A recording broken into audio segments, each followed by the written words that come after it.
नमस्कार, मी प्रणाली भोसले. माझे कोकणच्या बातमीपत्रात आपल्या सर्वांचं मनपूर्वक स्वागत करते. बातमीपत्राला सुरुवात करण्याआधी पाहूयात हेडलाईन्स. रत्नागिरी शहरातील परटवणे फगरवठार रस्ता पुन्हा खचला. नागरिक आणि विद्यार्थ्यांना मोठा फटका. रस्ता वाहतुकीसाठी पूर्णपणे बंद. श्रीवर्धन म्हसळा मार्गावरील बोडणी घाटात सिमेंट मिक्सर उलटला. ब्रेक निकामी झाल्यानं अपघात. मोठा अनर्थ सुदैवानं टळला. वडखळ उड्डाणपुलावरून एकेरी वाहतूक सुरू. कोसळलेल्या स्लॅबवर तात्पुरती दुरुस्ती. पुलाच्या दर्जावर पुन्हा प्रश्नचिन्ह. आणि गुहागर तालुक्यातील RGPPL कडून 7 कोटीहून अधिक कर जमा. 3 ग्रामपंचायतींच्या लढ्याला मोठं यश. जप्तीच्या नोटीसनंतर कंपनीची कर भरपाई. पाहूया सविस्तर वृत्त. रत्नागिरी शहरातील परटवणे ते वरचा फगरवठार या महत्त्वाच्या मार्गाचा मोठा भाग पुन्हा खचल्याने नागरिक आणि विद्यार्थ्यांसमोर मोठी अडचण निर्माण झाली आहे. संरक्षण भिंतीचे काम सुरू असतानाच बुधवारी सायंकाळी रस्त्याचा जवळपास 90% भाग ढासळल्याने हा मार्ग वाहतुकीसाठी पूर्णपणे बंद करण्यात आला. स्थानिकांच्या आरोपानुसार एका बांधकाम व्यावसायिकानं केलेल्या खोदाईमुळे यापूर्वीही या ठिकाणी संरक्षक भिंत कोसळली होती आणि रस्त्याला भेगा पडल्या होत्या. त्यानंतर तक्रारीनंतर संबंधितांकडून संरक्षण भिंत उभारण्याचं काम सुरू करण्यात आलं. मात्र पुढील भिंतीच्या पायासाठी अतिरिक्त खोदाई करण्यात आल्याने पुन्हा रस्ता खचल्याचा आरोप नागरिकांनी केलाय. रस्ता बंद झाल्याने वरचा फगरवठार परिसरातील नागरिक आणि विद्यार्थ्यांना आता DSP बंगला मार्गे मोठा वळसा घालून प्रवास करावा लागतोय. त्यामुळे दैनंदिन हालचालींसह विद्यार्थ्यांच्या शाळेत जाण्यावर देखील परिणाम झालाय. घटनेची माहिती मिळताच नगर परिषदेचे पाणी सभापती निमेश नायर यांनी अधिकाऱ्यांसह घटनास्थळाची पाहणी केली. या प्रकरणी संबंधित बांधकाम व्यावसायिकावर काय कारवाई होणार आणि रस्ता पूर्ववत कधी होणार याकडे परिसरातील नागरिकांचं लक्ष लागलंय. रायगड जिल्ह्यातील श्रीवर्धन म्हसळा मार्गावरील बोडणी घाटात सिमेंट मिक्सरचा अपघात होऊन मोठी दुर्घटना थोडक्यात टळली आहे. तीव्र उतारावरून जात असताना सिमेंट मिक्सरचे ब्रेक निकामी झाल्यानं चालकाचा वाहनावरील ताबा सुटला आणि वाहन रस्ता सोडून उलटले. अपघाताची तीव्रता मोठी असली तरी सुदैवानं कोणतीही जीवितहानी झाली नाही. या अपघातात चालकाला किरकोळ दुखापत झाली असून त्याच्यावर प्राथमिक उपचार करण्यात आले आहेत. अपघातानंतर काही काळ परिसरात वाहतुकीवर परिणाम झाला. घटनेची माहिती मिळताच स्थानिक नागरिक आणि संबंधित यंत्रणा घटनास्थळी दाखल झाली. अपघातग्रस्त वाहन बाजूला करण्यासाठी आवश्यक उपाययोजना करण्यात आल्या आणि वाहतूक पूर्ववत करण्याचे प्रयत्न करण्यात आले. बोडणी घाटातील तीव्र वळणे आणि उतार लक्षात घेता वाहन चालकांनी विशेष दक्षता घेण्याचे आवाहन करण्यात येत आहे. विशेषतः अवजड वाहनांनी घाटमाथ्यावरून प्रवास करताना वाहनाची तांत्रिक स्थिती तपासणे आणि वेगावर नियंत्रण ठेवणे अत्यंत आवश्यक असल्याचे सांगितले जात आहे. सुदैवाने या अपघातात मोठी जीवितहानी टळल्यानं सर्वांनी सुटकेचा निश्वास सोडलाय. रायगड जिल्ह्यातील मुंबई गोवा राष्ट्रीय महामार्गावरील वडखळ जवळील उड्डाणपुलाचा स्लॅब कोसळल्यानंतर आता त्या ठिकाणी तात्पुरती दुरुस्ती करून पुलावरून एकेरी वाहतूक सुरू करण्यात आली आहे. 2 दिवसांपूर्वी पुलाच्या मध्यभागातील स्लॅब कोसळल्याची घटना समोर आली होती. त्यानंतर संबंधित ठिकाणी सिमेंट आणि खडी टाकून दुरुस्ती करण्यात आली असून त्यावर हिरवे कापड अंथरून वाहतूक सुरळीत करण्यात आली. मात्र या ठिकाणी पुरेशा सुरक्षिततेची व्यवस्था नसल्याचा आरोप स्थानिकांकडून केला जातोय. 2017 मध्ये या उड्डाणपुलाचे बांधकाम सुरू झाले होते आणि 2019-20 मध्ये तो वाहतुकीसाठी खुला करण्यात आला. मात्र निकृष्ट दर्जाच्या कामामुळे पुलाचा स्लॅब कोसळल्याचा आरोप नागरिकांकडून होतोय. दरम्यान सामाजिक कार्यकर्ते चैतन्य पाटील यांनी मुंबई गोवा महामार्गाच्या दुरावस्थेवर पुन्हा टीका करत गणेशोत्सवापूर्वी पाहणीसाठी येणाऱ्या मंत्री, अधिकारी आणि लोकप्रतिनिधींनी एकदा तरी STच्या लालपरीमधून या महामार्गाचा प्रवास करावा अशी मागणी केली. अलिशान वाहनातून नव्हे तर सामान्य नागरिकांच्या रोजच्या प्रवासातूनच महामार्गाची खरी अवस्था समजते असा टोला त्यांनी लगावलाय. नमस्कार. मुंबई गोवा राष्ट्रीय महामार्गाच्या वडखळ नाका या ठिकाणी आपण पाहिलं की नवीन बनवलेल्या रस्त्याच्या फ्लायओव्हरला भगदाड पडलं आणि ते भगदाड पडल्यानंतर असं एकाच ठिकाणी बऱ्याच ठिकाणी ही रस्ते दुरुस्तीची कामं नव्याने बांधलेल्या रस्त्याला खड्डे पडलेले आहेत आणि त्या ठिकाणी रिपेअरिंगच्या वेळेस जी काही काळजी घ्यायची आहे ॲज पर IRC नॉर्म्सनुसार आणि मॉर्चच्या गाईडलाईन्सनुसार की साधारणतः 80ची स्पीड या महामार्गाला आहे, राष्ट्रीय महामार्गाला. तर त्या ठिकाणी योग्य बॅरिकेटिंग, ब्लिंकर्स, कोन आणि इतर सर्व गोष्टींची उपाययोजना करणं गरजेचं आहे जेणेकरून की ते खड्डे झाले असताना तिथं अपघात होणार नाही, रिपेअरच्या वेळेस देखील अपघात होणार नाही. त्याचसोबत आता गणेशोत्सव येणार आहे, तर गणेशोत्सवाच्या निमित्ताने कोकणामध्ये बरेच सारे मंत्री, त्याचसोबत हे विरोधी पक्षनेते किंवा सत्ताधारी हे सर्वांचे दौरे चालू होतील, अधिकाऱ्यांचे दौरे चालू होतील. त्यांना विनंती करतो एक सामान्य नागरिक म्हणून, तुम्ही पायी चालू नका माझ्यासारखे, तुम्ही लक्झरी गाडी सोडून कृपया आम्हाला विनंती असेल की तुम्ही सरकारी एसटी जी बस आहे आपली MSRTCची त्याच्याने तुम्ही प्रवास करा, जेणेकरून की तुम्हाला त्या महामार्गाची खरोखर म्हणजे जी काही केलेली प्रगती आहे ती तुम्हाला दिसेल. रत्नागिरी जिल्ह्यातील गुहागर तालुक्यातील अंजनवेल, वेलदूर आणि रानवी या 3 ग्रामपंचायतींच्या सातत्यपूर्ण पाठपुराव्याला अखेर मोठं यश मिळालंय. Ratnagiri gas and power private limited अर्थात RGPPL कंपनीने प्रलंबित मालमत्ता करांपैकी 50% रक्कम जमा करत 7 कोटी रुपयांहून अधिक निधी संबंधित ग्रामपंचायतींच्या खात्यावर वर्ग केला आहे. सन 2021-22 ते 2026-27 या कालावधीतील मालमत्ता कर अनेक वर्षांपासून थकीत होता. वारंवार पाठपुरावा करूनही कंपनीकडून प्रतिसाद मिळत नसल्याने 3ही ग्रामपंचायतींनी अखेर जप्तीची नोटीस बजावली. त्यानंतर कंपनीने कराची रक्कम जमा केल्याची माहिती गुहागर पंचायत समितीचे सभापती प्रणव पोळेकर यांनी पत्रकार परिषदेत दिली. या यशाचे श्रेय 3ही गावांच्या सरपंचांसह या लढ्याचा सातत्यपूर्ण पाठपुरावा करणारे यशवंत बाईत यांना देण्यात आला. स्थानिक स्वराज्य संस्थांच्या एकजुटीने आणि कायदेशीर प्रक्रियेच्या प्रभावी वापरामुळे गावांच्या विकासासाठी मोठा निधी उपलब्ध झालाय. ग्रामीण भागातील स्थानिक स्वराज्य संस्थांनी आपल्या हक्कासाठी केलेल्या लढ्याचे हे एक महत्त्वपूर्ण आणि प्रेरणादायी उदाहरण मानले जात असून या निधीतून विकास कामांना गती मिळण्याची अपेक्षा व्यक्त केली जाते. गॅस अँड पॉवर कंपनीचं करायच्या संदर्भात काय वेलपूर, रानवी आणि अंचलवेल या 3 ग्रामपंचायतीचा जो लढा होता त्या लढ्याला ओळख होण्याचं यश याला प्राप्त झालेलं आहे, यश आलेलं आहे. आणि या 3ही ग्रामपंचायतीचा 50% कर जो आहे तो आता त्यांच्या ग्रामपंचायतीच्या अकाउंटला वर्ग झालेला आहे.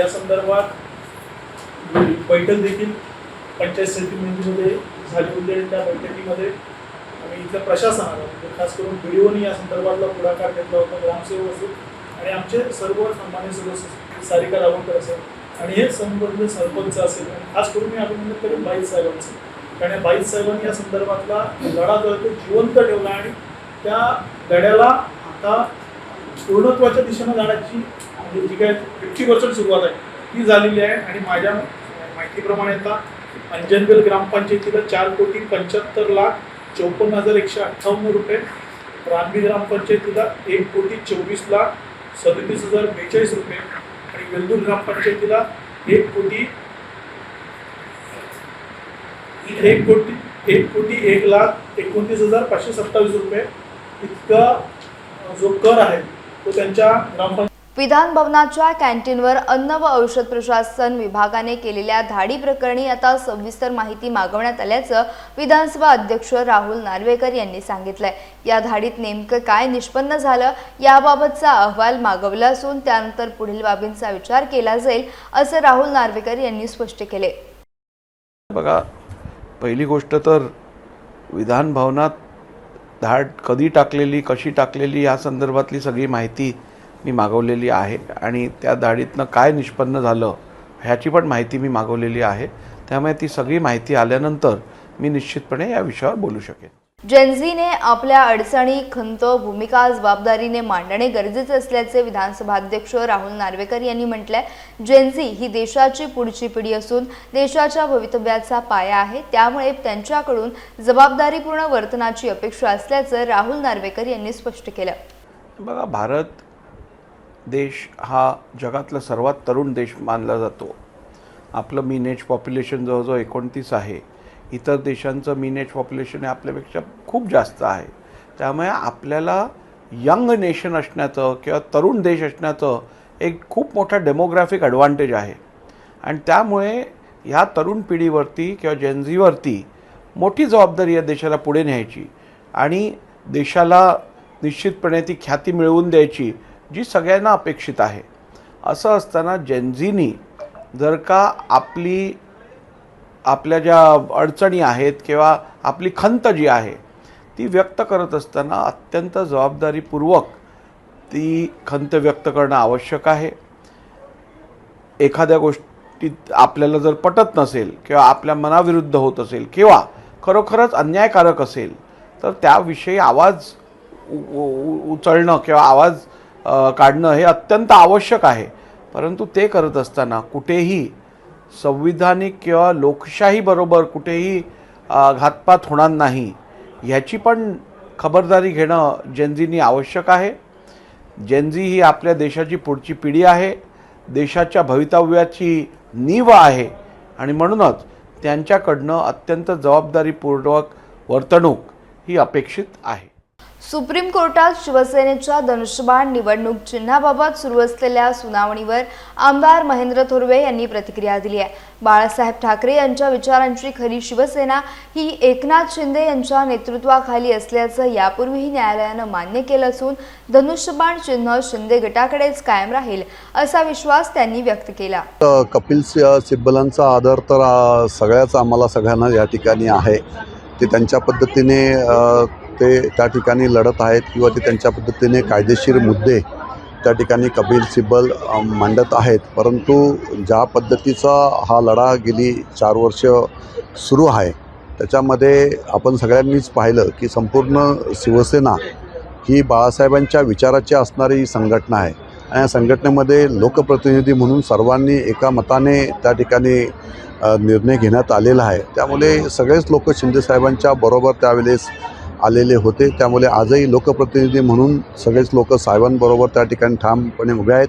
आणि आपण पाहिलं की निवडणूक आयोगांच्या त्यानंतरच्या झालेल्या निवडणुकामध्ये लोकसभेची निवडणुका असेल, त्यानंतर विधानसभेची निवडणुका असेल, त्यानंतर नगरपालिका असतील, ग्रामपंचायतपर्यंत ज्या निवडणुका चिन्हावरती झाल्या त्या धनुष्यबाणच्या चिन्हावरच शिवसेना या ठिकाणी लढलेली आहे. त्यामुळे नक्कीच धनुष्यबाण ही निशाणी शिवसेनेकडेच या ठिकाणी राहील, यात कोणत्याही प्रकारची शंका आमच्या मनामध्ये नाही आहे. रायगड जिल्ह्याच्या पालकमंत्री पदाबाबत मोठी राजकीय घडामोड समोर आली आहे. आमदार महेंद्र थोरवे यांनी मंत्री भरत गोगावले यांची रायगडचे पालकमंत्री म्हणून निवड पुढील 2 दिवसात जाहीर होईल असा दावा केला. माझ्या मते आता वरिष्ठ लेवलला तिन्ही पक्षाचे नेते एकत्रपणे बसून या ठिकाणी विधान परिषदेच्या निवडणुकीदरम्यान निर्णय घेण्यात आलेला आहे की भरत शेठ यांना रायगडचे पालकमंत्री करण्यात येणार आहे असं आमच्या नेतृत्वाने सुद्धा आम्हाला सांगितलेलं आहे. मुख्यमंत्री फडणवीस साहेबांनी सुद्धा सांगितलेलं आहे आणि तटकरे साहेबांनी सुद्धा त्या गोष्टीला दुजोरा दिलेला आहे. त्यामुळे माझ्या मते या 2 दिवसामध्येच रायगडचे पालकमंत्री म्हणून भरत शेठ गोगावले यांची या ठिकाणी निवड केली जाईल आणि ही निवड तिन्ही पक्षांच्या नेतृत्वांकडनं एका मताने त्या ठिकाणी होणार आहे, हे विशेष आहे. त्यामुळे आता काय मतभेद त्या ठिकाणी राहिलेले नाही आहेत. तिन्ही पक्ष एकत्र एका विचाराने आज रायगडमध्ये काम करत, जसं राज्यामध्ये काम सुरू आहे तसं रायगड जिल्ह्यामध्ये जिल्हा परिषद असेल, ज्या निवडणुका आता यापुढे होतील या साऱ्या निवडणुकामध्ये भारतीय जनता पार्टी, शिवसेना, राष्ट्रवादी, RPI असे सारेजण एकत्रपणे येऊन या ठिकाणी काम करतील. रत्नागिरी जिल्ह्यातील खेड शहरात भारतीय जनता युवा मोर्चाच्या संघटनात्मक बांधणीला अधिक बळ देण्याच्या उद्देशानं अभिलाष डंबे यांची भाजपा युवा मोर्चा खेड शहर सरचिटणीसपदी नियुक्ती करण्यात आली आहे. ही नियुक्ती भाजपा नेते तथा माजी नगराध्यक्ष वैभव खेडेकर यांच्या प्रमुख उपस्थितीत पार पडली. यावेळी नव्याने नियुक्त झालेल्या अभिलाष डंबे यांना पुढील संघटनात्मक कार्यासाठी शुभेच्छा देण्यात आल्या. कार्यक्रमाला भाजपा खेड तालुका अध्यक्ष ऋषिकेश मोरे, भाजपा युवा मोर्चा खेड शहर अध्यक्ष स्वराज गांधी, रत्नागिरी जिल्हा युवा मोर्चा सरचिटणीस मिलिंद उर्फ दादू नांदगावकर, भाजपा गटनेते रहीम सहीबोले, तालुका सरचिटणीस शुभम गायकवाड, प्रशांत गमरे, रवींद्र नांदगावकर, सोशल मीडिया प्रमुख सर्वेश पवार, प्रदीप भोसले यांच्यासह भाजपचे अनेक पदाधिकारी आणि कार्यकर्ते उपस्थित होते. आगामी काळात युवकांच्या प्रश्नांवर प्रभावीपणे काम करण्याचा निर्धार देखील यावेळी व्यक्त करण्यात आला. रत्नागिरी जिल्ह्यात अवयवदानाबाबत जनजागृती करण्यासाठी आरोग्य विभागाच्या वतीने अंगदान अवयवदान जीवन संजीवनी अभियान अंतर्गत विशेष जनजागृती रॅलीचं आयोजन करण्यात आलं. या अभियानाच्या माध्यमातून नागरिकांमध्ये अवयव दानाविषयी सकारात्मक दृष्टिकोन निर्माण करण्यावर भर देण्यात आला। यावेळी जिल्हा शल्यचिकित्सक डॉक्टर भास्कर जगताप यांनी एका व्यक्तीच्या अवयवदानातून तब्बल 8 जणांना जीवदान मिळू शकते, त्यामुळे प्रत्येक नागरिकाने अवयवदानाचा संकल्प करावा असे आवाहन केले। तसेच अधिकाधिक खासगी रुग्णालयांनी देखील अवयवदानासाठी नोंदणी करावी असे त्यांनी सांगितले। 3 ते 15 ऑगस्ट या कालावधीत राबवण्यात येणाऱ्या या अभियानांतर्गत रत्नागिरीतील जिल्हा रुग्णालयातून सुरू झालेली रॅली आठवडा बाजार मार्गे पुन्हा जिल्हा रुग्णालयात दाखल झाली। यावेळी अतिरिक्त जिल्हा शल्यचिकित्सक डॉक्टर कुमरे आणि NCD विभाग प्रमुख डॉक्टर उत्तम कुमार कांबळे यांनी अवयवदानाचं महत्त्व, त्याविषयी गैरसमज आणि त्याचे सामाजिक महत्त्व याबाबत मार्गदर्शन केले। कार्यक्रमात उपस्थित अधिकारी आणि कर्मचाऱ्यांनी अवयवदानाची सामूहिक प्रतिज्ञा घेतली। जिल्हा रुग्णालयातील वैद्यकीय अधिकारी, कर्मचारी आणि आरोग्य विभागाच्या प्रतिनिधींच्या सहभागामुळे ही जनजागृती रॅली उत्साहात पार पडली। या अभियानामुळे जिल्ह्यात अवयवदानाबाबत अधिक जागरूकता निर्माण होईल असा विश्वास आरोग्य विभागाने व्यक्त केला आहे। रत्नागिरी जिल्ह्यातील लांजा येथे मुंबई विद्यापीठाच्या विद्यार्थी विकास विभागामार्फत आयोजित 59वा युवा महोत्सव 2026 उत्साहपूर्ण वातावरणात पार पडला। न्यू एज्युकेशन सोसायटी लांजा संचलित श्रीराम कुसुम मुंजारे महाविद्यालयाला या महोत्सवाचे यजमानपद लाभले होते। विद्यार्थ्यांच्या कलागुणांना व्यापक व्यासपीठ उपलब्ध करून देण्याच्या उद्देशाने आयोजित या महोत्सवात मुंबई विद्यापीठाशी संलग्न विविध महाविद्यालयातील विद्यार्थ्यांनी उत्स्फूर्त सहभाग नोंदवला। गायन, नृत्य, नाट्य, वाद्य, वक्तृत्व, चित्रकला तसेच विविध साहित्यिक आणि सांस्कृतिक स्पर्धांमध्ये विद्यार्थ्यांनी आपल्या प्रतिभेचं दर्शन घडवलं। कार्यक्रमाच्या पार्श्वभूमीवर मुंबई विद्यापीठाचा लोगो तसेच नृत्य, संगीत आणि कलेचे चित्रण असलेला आकर्षक बॅनर परिसराचं विशेष आकर्षण ठरला। यावेळी कार्यक्रमाचे अध्यक्ष सुनील कुरूप, संस्थेचे मुख्य कार्यकारी अधिकारी भाऊ वंजारे, मुंबई विद्यापीठ सांस्कृतिक विभाग समन्वयक निलेश सावे, जिल्हा समन्वयक डॉक्टर आनंद आंबेकर, मुख्याध्यापिका सुवर्णा पाटील, संचालक राजू शेट्टे, संजय तेंडुलकर, महेश सप्रे, प्राध्यापक राहुल मराठे यांच्यासह पदाधिकारी, प्राध्यापक आणि विद्यार्थी मोठ्या संख्येने उपस्थित होते।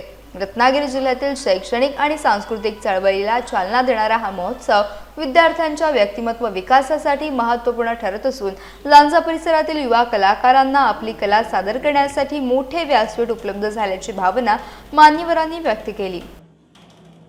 त्यामुळे जेवढे सांस्कृतिक क्षेत्रात काम करणारे संस्था असतील, त्यांचे काही माजी विद्यार्थी असतील, त्यांना बोलवा, त्यांच्या हस्ते काही ना काहीतरी बक्षिसं देऊ आपण, परंतु ते कॉलेजशी जोडले गेले पाहिजेत। हाच आग्रह आपण इथपर्यंत करूया की जेणेकरून हा युवा महोत्सव फक्त एक ऍक्टिव्हिटी नाही, या काही कॉम्पिटिशन नाही, एक मोठा उत्सव असतो, एक एनर्जी असते आणि त्या एनर्जीतून तो माणूस एक रोजगारासाठी एक स्वतःला एक काम करतो। आपल्याकडे काय गुण असतात हे आपल्याला माहीत नसतं, पण जेव्हा आपण एखाद्या स्पर्धेच्या माध्यमातून जेव्हा आपण प्रयत्न करतो तेव्हा आपल्याला कळतं अरे आपण छान गाऊ शकतो, आपण थोडासा अभिनय चांगला करू शकतो, त्याला थोडंसं अजून शिक्षण घेतलं तर खूप चांगला अभिनय आपण करू शकतो। ह्या प्लॅटफॉर्म त्यासाठी आहे, म्हणजे स्पर्धा नाही आहे तर सर्वांगीण विकास तुमचा कसा होईल यासाठी सदोदित आम्ही प्रयत्नशील असतो। आज दिवसभर या स्पर्धा चालणार आहेत, पण मला तुम्हाला एवढंच सांगायचं आहे की दुसऱ्यांची स्पर्धा करण्यापेक्षा स्वतःशी स्पर्धा करा। माझं किती बेस्ट मी देऊ शकतो यासाठी प्रयत्न करा। एक स्वानंद असतो त्याच्यामध्ये। आपण एखादा चांगला कलाविष्कार केला, एका चांगली गोष्ट केली की आपल्याला आनंद होतो, म्हणजे अंगावरती शहारे येतात। हा उच्च बिंदू आहे, त्याच्यापुढे काहीच नसतं।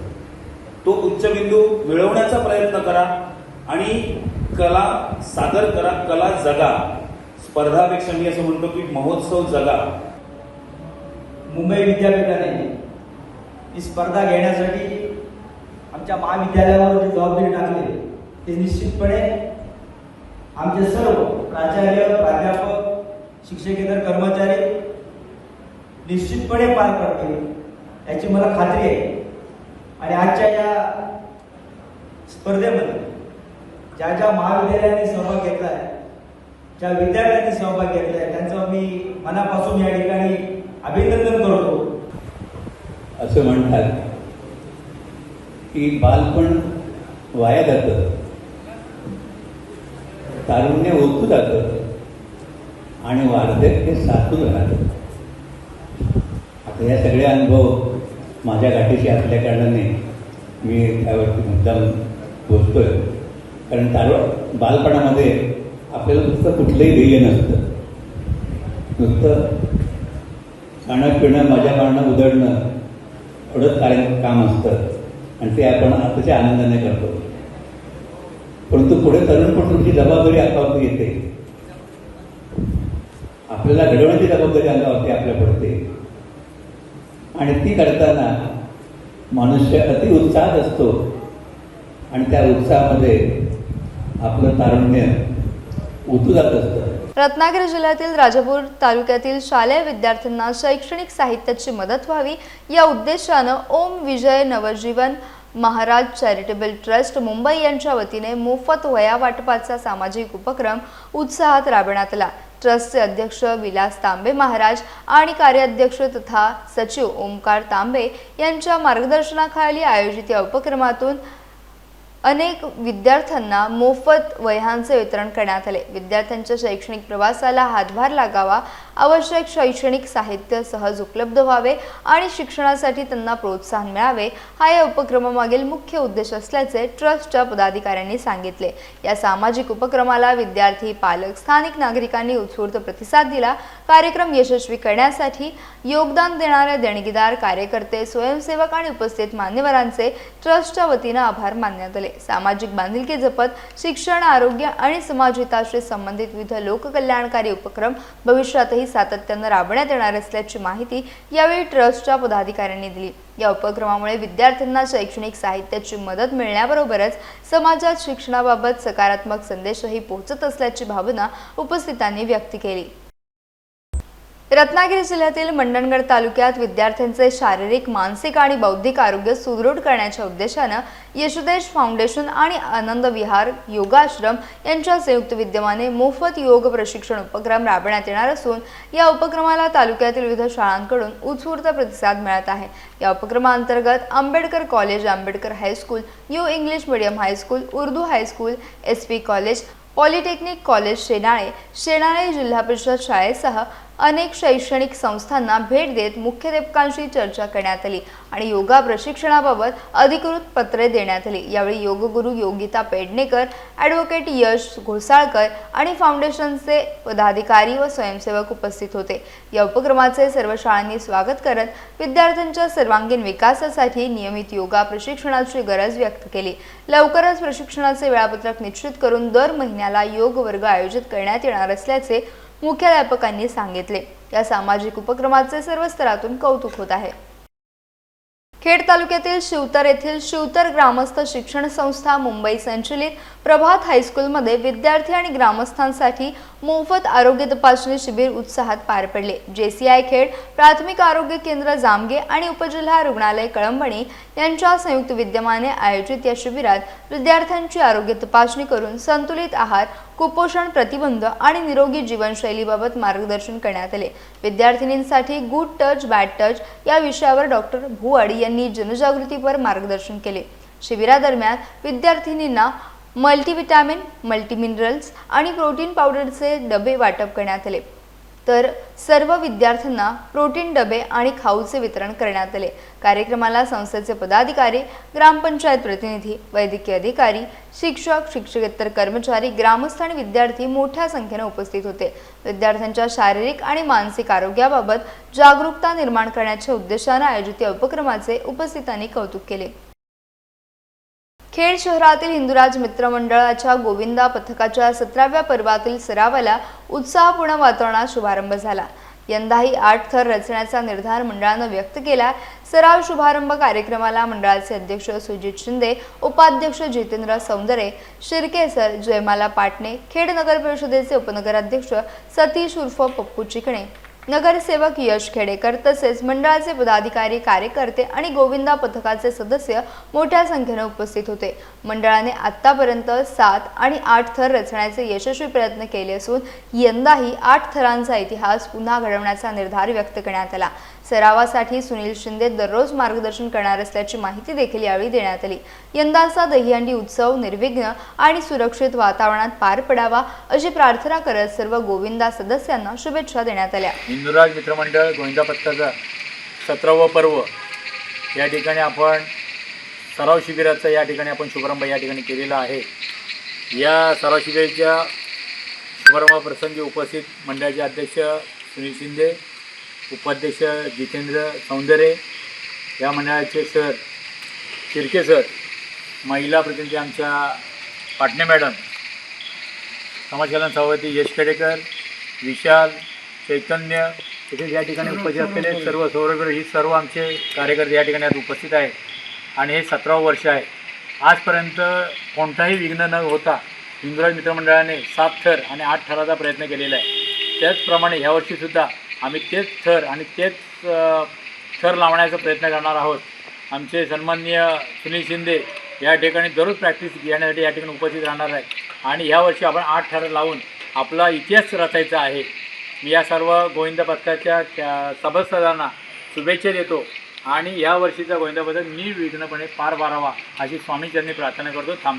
आपल्या ह्या वर्षीचा गोविंद पथकाच्या सरावाला अनेक ठिकाणी सुरुवात झालेली आहे आणि खेडमध्ये एक नामांकित असं गोविंद पथक म्हणजे आपलं गोविंद पथक खेड याचा असं शुभारंभ झालेला आहे.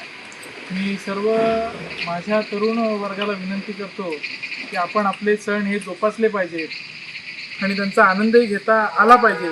या अनुषंगाने आपलं हे 17वं पर्व हिंदुराज गोविंद पथक खेड याचा आज शुभारंभ झालेला आहे.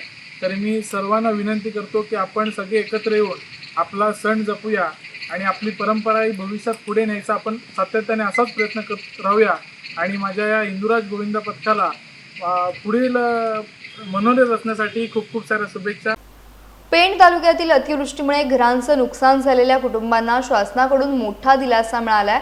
खरोशी, खारसापोली आणि निधवली येथील बाधित कुटुंबांसाठी जिल्हा परिषद सभापती वैकुंठ पाटील यांच्या पाठपुराव्यानंतर शासनाकडून अतिरिक्त आर्थिक मदत मंजूर करण्यात आली. तहसीलदार तानाजी शेजाळे यांच्या उपस्थितीत खारसापोली येथील राजेश उमाजी म्हात्रे आणि निधवली येथील प्रवीण पवार यांच्या खात्यावर प्रत्येकी 1,13,000 रुपये जमा झाल्याची पत्रे लाभार्थ्यांना देण्यात आली. यापूर्वी तातडीची मदत म्हणून प्रत्येकी 5,000 रुपये देण्यात आले होते. यावेळी तहसीलदार तानाजी शेजाळ आणि वैकुंठ पाटील यांनी प्रसारमाध्यमांशी संवाद साधला. कार्यक्रमाला जिल्हा परिषद सदस्य जनार्दन भस्मा तसेच संबंधित अधिकारी आणि पदाधिकारी उपस्थित होते. 5, 6, 7, 8 या काळामध्ये मोठ्या प्रमाणामध्ये पर्जन्यवृष्टी झाली होती आणि त्या पर्जन्यवृष्टीमुळे खारसापोली येथील राजेशजी म्हात्रे यांचं घर त्या ठिकाणी पूर्णपणे कोसळलं होतं. त्याचप्रमाणे कावजीवाडी येथील प्रवीण पवार यांचं सुद्धा घर त्या ठिकाणी कोसळलं होतं. निश्चितपणे आम्ही त्या ठिकाणी तहसीलदार साहेबांच्या सोबत जाऊन दौरा केला, त्या ठिकाणी पाहणी केली आणि त्यावेळेला तात्काळ मदत म्हणून 5,000 रुपये तहसील कचेरीतनं दिले गेले. माझ्या वैयक्तिक स्वखर्चाने 25,000 रुपये दिले गेले आणि त्या ठिकाणी पंचनामा पूर्ण केला. आज खऱ्या अर्थाने त्यांना 1,17,000 रुपये ही मदत प्रवीण पवार यांना व राजेश म्हात्रे यांना मिळाले आहे. निश्चितपणे मनापासून आनंद होत आहे की सरकारी यंत्रणेने जे काम केलं होतं ते काम पूर्ण झालं आहे आणि या पूरग्रस्तांना खऱ्या अर्थाने लाभ झालेला आहे. त्याचा आम्हाला सर्व मंडळींना आनंद होत आहे. दिनांक 5 जुलै व 6 जुलै या दरम्यान झालेल्या अतिवृष्टीमध्ये आपल्या तालुक्यातील 3 घरं पूर्णतः नुकसान झालेली होती. एक खरोशी, त्यानंतर दुसरं हमरापूर खारसापोली आणि तिसरं निधवली. आता आपण यामध्ये राजेश उमाजी म्हात्रे खारसापोली आणि प्रवीण वामन पवार निधवली यांचं पूर्णतः रक्कम आपण 1,13,000 त्यांना आज नुकसानीची अदा करत आहोत. यासह बातमीपत्रात वेळ झाली इथेच थांबण्याची. भेटूयात नवीन बातमीपत्रासह. तोपर्यंत तुम्ही कुठेही जाऊ नका. पाहत राहा फक्त माझे कोकण.